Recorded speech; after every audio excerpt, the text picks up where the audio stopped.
हरि बोलो हरि हरि बोलो हरि हरि बोलो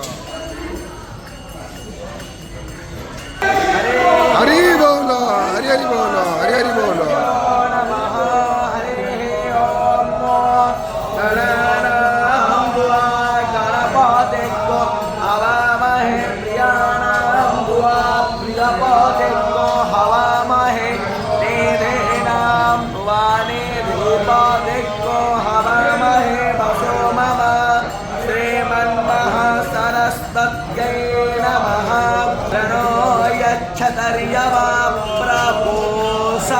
प्रस्तरस्पदे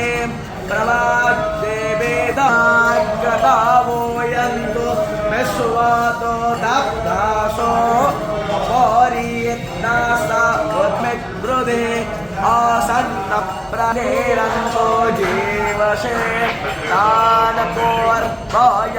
विदाहो वहे भयं भयन्तु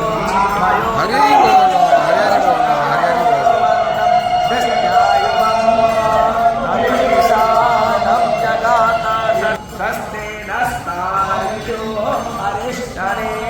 स्वस्तिनो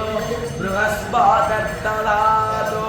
प्रसादसुवामरुण दुसनेमादरस्सहस्यामानो विदते सुयज्ञायः अग्निसे विश्वेनो देवा अवसन्तनो नाम पुत्राशो यत्र पितरो भवन्ति मानो मध्यपुत्राः विश्वे देवा अदे धर्मञ्जना अदे तिर्ला तावदे तिर्यन्तं